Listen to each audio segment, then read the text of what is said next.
In Generation 2, there are 26 normal forms of Unown, one for each letter of the Latin alphabet, so it would make sense for them to occupy only 26 index numbers. This is true for the normal forms, however there are still 230 index numbers occupied by glitch forms of Unown. I covered some of those in the first video, now it's time to cover some more. So to be able to view the Glitch Unown, I'm going to go based off the defensive stat of the Pokemon in the 5th slot of my Pokemon party, just like last time, and I'm going to be using the party overloading glitch. Rhydon is the Pokemon I use for this, and the defensive stat I'm going to do first is going to be 133. This number will correspond to the index number of the Glitch Unown that we'll see. Once again, I will be using 5 FF to do the 5 party overloading glitch, which can be used to view the Glitch Unown. There was a comment on the first video pointing out that Ace could be used to obtain the Glitch Unown, however that does not appear to be the case. There is something I must clarify, you technically need a total of 11 Pokemon for this glitch. One of those Pokemon will be either 5 FF or 00. The other 10 should be non-valuable Pokemon, not invaluable Pokemon, so do not use your Ho-Oh, Lugia, or Celebi for this glitch. That was a mistake on my part from the prior video. As you saw, you just need to transfer an additional 5 Pokemon from the box to the Pokemon party, and of course preferably Pokemon of little value, as they are likely to be corrupted in the process. Here's index 133, and like last time I'll put that on screen as well. Now moving on to the next index number, which is going to be 141. I will have to do the party overloading glitch each time I want a different index number, which can be kind of annoying. There was a comment about this, however. It basically said just try using an emulator that will let me view them directly, opposed to having to do the glitch in the game. I am interested in trying this as it seems like a good idea, but I wanted to stick to this method for now, just to keep a little bit of consistency. I would be interested in trying this perhaps in a future video covering the next numbers that were skipped over by chance. What I mean by that is the sporadic increases each time I level up my Rhydon. It will skip some. If you guys would be interested in seeing those index numbers that were skipped over, please let me know. And that's going to be the last time I show this glitch in this video, just because you got enough of that in the last one as is. So let's take a look at this Unown.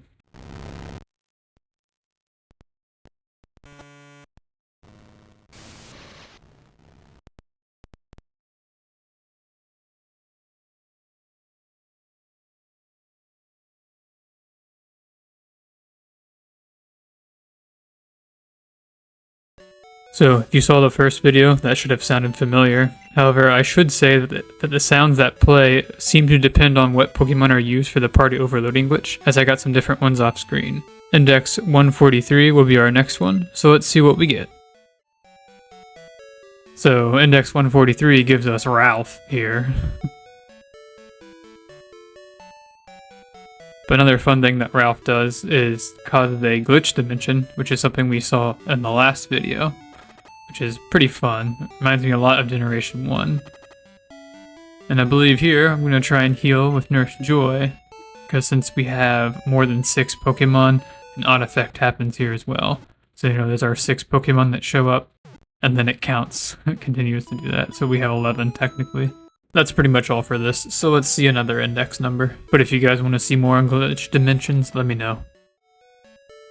Here's index 148. Nothing too special about it. I think it looks kind of neat. It's kind of messy towards the bottom too. The next one here, which is ironically index 151, a Pokédex number, and the total for Generation 1, does something pretty neat look at the Pokédex. It's just really goofy looking, honestly. Like number 255, 5 question marks. So it's kind of like it's showing index FF. Pretty neat. Index 161 is our next one. Looks pretty goofy. Here pretty soon I'm going to show a montage, kind of like I did in the first video. But I wanted to show this off. It shows an interesting glitch dimension, and even in the Pokédex it cleared everything out, which I thought was pretty odd. There's some nifty stuff these guys can do. It's a weird side effect.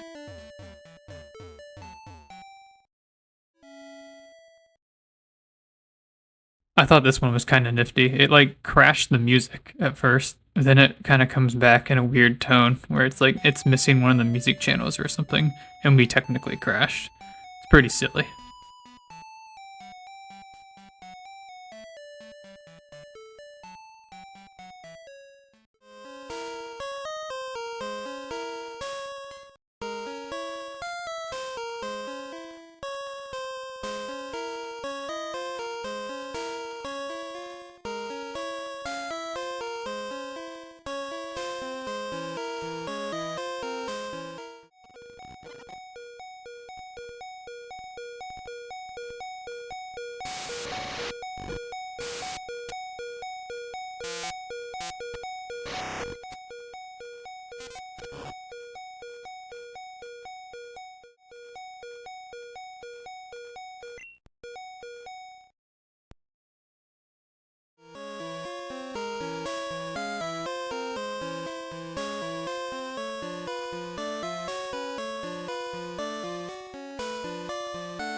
In case you missed it, there was a bunch of Z's, the 5 Z's at the bottom of that Pokédex entry. It reminded me a lot of the Zaz glitch. And once again, we're at another glitch dimension. So yeah, pretty interesting index number. And now for index 215. Nothing really too special about it, but I think it just looks really, really goofy. I kind of like it. But yeah, that's all for this one, so let's see another.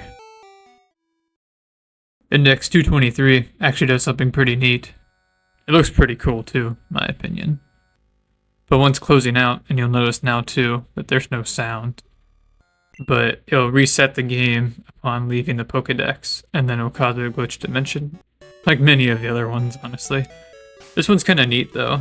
I'm sure this might be the case for other ones that cause glitch dimensions, but this one makes it look strange. And like if you view a Pokemon, like the last Pokemon you view, when you go to look at that particular unknown, it will actually show up briefly and then transform back into how the unknown's supposed to look. So like Blastoise here, for example, and you'll see that it's briefly a Blastoise and then switches over to how it's supposed to look. Just pretty nifty. For some reason, Index 225 reminds me a lot of 215. They're both kind of cool looking, like their sprite, and they're both kind of messy towards the bottom. That's all there really is to say for this one, so let's see another index number.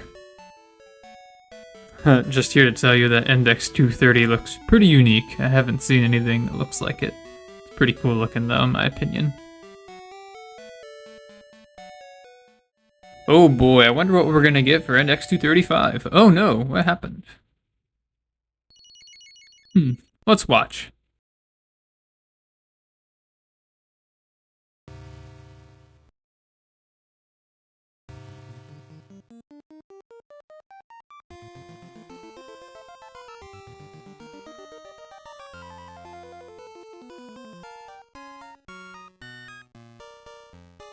Now that's a red Lapras.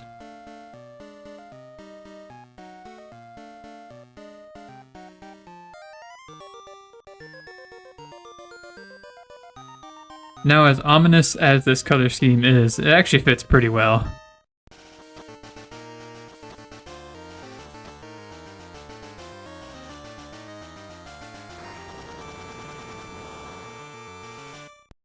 Ah yes, post-apocalyptic Pokemon Gold, let's play. But yes, this Glitch Unown just seems to make a very consistent and very strange glitch dimension. I mean by consistent is that I've done this a couple times already and it keeps making this type of glitch dimension. I think it looks pretty cool. I didn't experiment with this one too much, but I can say that it is different than some of the other glitch dimensions. The ones where they only seem to affect the screen after loading in, and they go away after leaving a room. This one seems to persist even after leaving a room or a route. So this index number I had to show off just because of how notorious it is, 255, which we do get one for that we can actually see. Sometimes it'll just crash. Let's see another one. You might be surprised, but we actually get one from 256. If you remember, 256 is the absolute maximum in these 8-bit games. Usually, sometimes it's kind of weird since 256 or 00 can be treated kind of strangely, but in this case it's actually pretty normal. We'll just get some form of a Glitch Unown like we expect, and it's nothing too special. Albeit not special, it's still pretty cool looking. It even has angry, so it kind of reminds you of taking the form of A. 256 or 00 brings us nicely to this one. If we use the defensive stat of 257, which is actually just overflows into 1, we will essentially get the same thing that index 1 corresponds to. This actually answers a question from the last part, asking if the ID overflows at 256 or 1024 with the defensive stat. And to answer that, yes, it overflows at 256. And so if we go in there, we'll actually get A, basically the thing that corresponds to index 1. And youngster Joey is back at it again, that brat. Let's take another look at index 235, because I like how it changes the background. Anyway, this is pretty much going to conclude this video. As I mentioned earlier, let me know what you guys think and would like to see. Should I make a third part of doing the same method, like what I did in this video? Should I try the memory viewer method instead? That's what I'm inclined to try, but it would be nice to know if anyone would even want to see that. If you guys made it this far into the video, thank you guys so much, and I hope you enjoyed. Please consider rating this video well, as that will let me know if I should continue making videos like this one. Anyway, thank you guys so much for watching, and I'll see you guys next time.